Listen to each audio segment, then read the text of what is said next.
We all inherit weaknesses from family and way, way back. Lena's mother was the most wonderful, bubbly person, but she had a nervous disposition, and even when Lena became famous, she found it very, very difficult to cope with. So I'm not saying that it was actually Lena's mother, but there's a possibility this is where it stems from, and it was activated with Lena's experiences.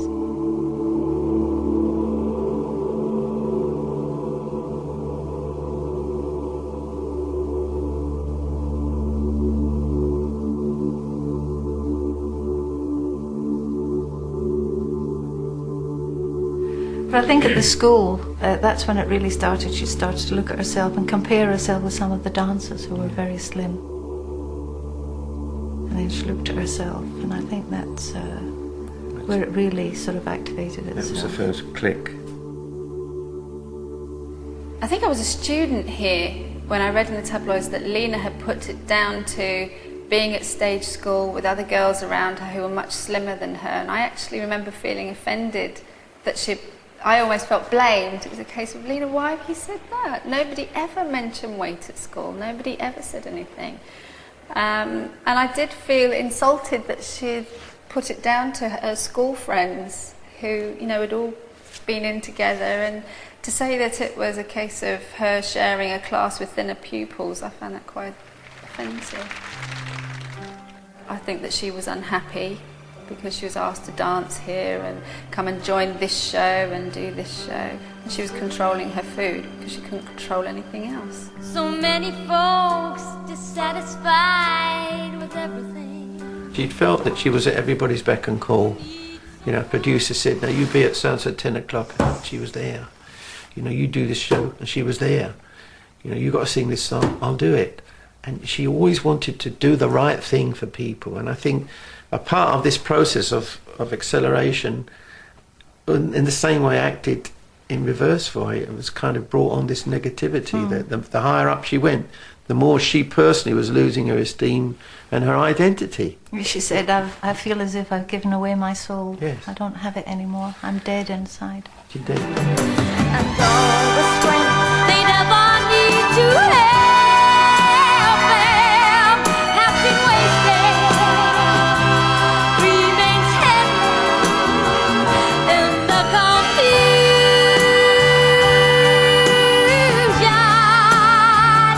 of going nowhere.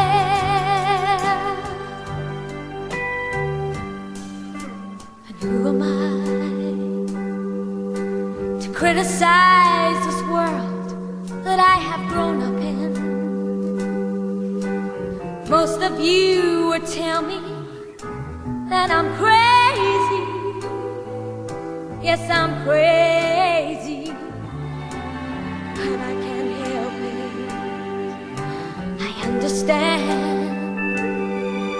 that where you are is where you've been so many years, and things that tend to change you tend to hurt you.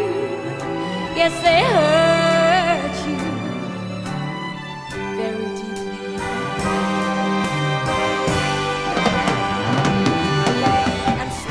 There was many an occasion when she didn't really want to be singing.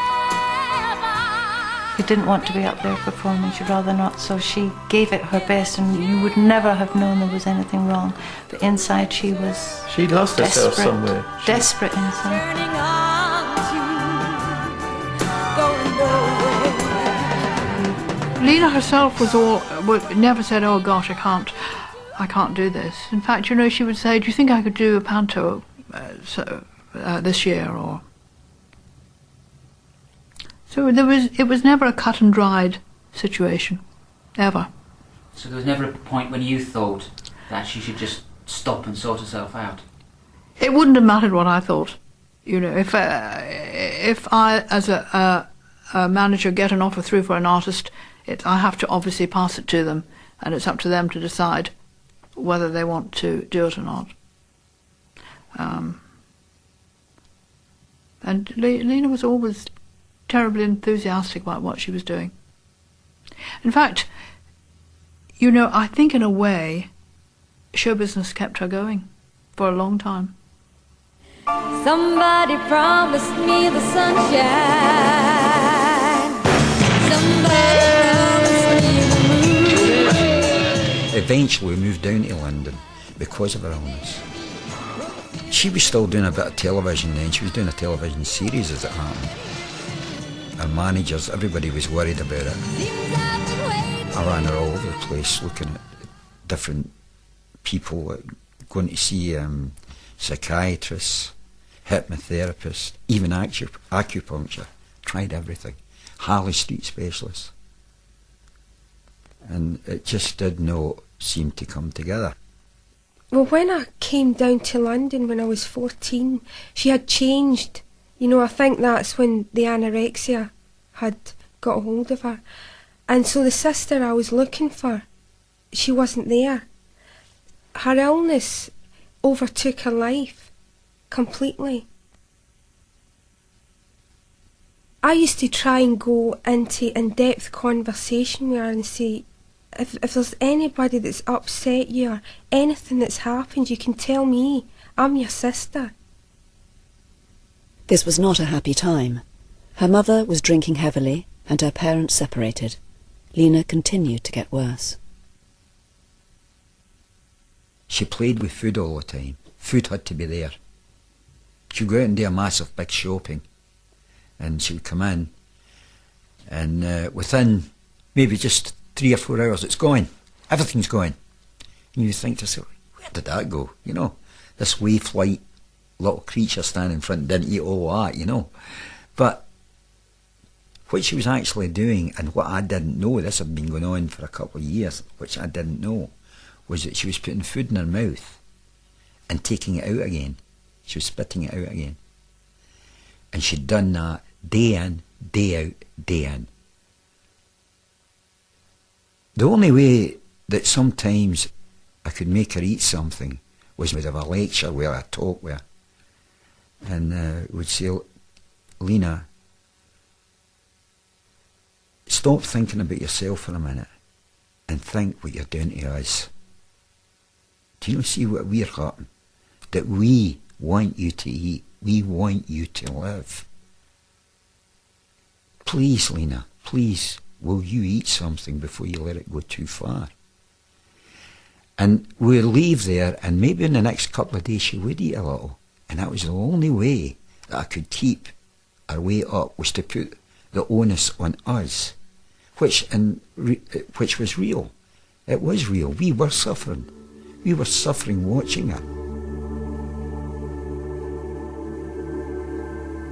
Between 1982 and 84, Lena hardly worked at all. She went public about the anorexia, and it seemed at the age of 19, her career was over.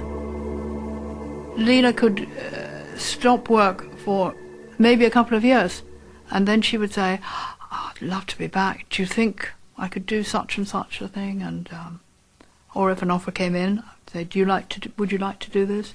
And then it would start up again. In 1985, Lena made a comeback in the summer season in Blackpool. She even appeared on television claiming to be cured. So you're back looking very glamorous. And Do you think so? Yeah, I think so. Thank you. I'm picking up where you left off. Well, hopefully. But with the kind of suffering that you've endured in the last 3 years, did that not sort of put you off for good? Well, I never really, to be truthful, I never thought I would come back. I really had terrible doubts. Yes, but, sure. Until you get over a thing like that, because it's a very, it's part of your life at that time. Until you get over it, that's when you start looking to things that you want out of life. And I decided that the thing that's going to get me back, hopefully, to full standard again is singing. Yeah, you were very young when you got into the business. But only a year later, her anorexia forced her to stop work again.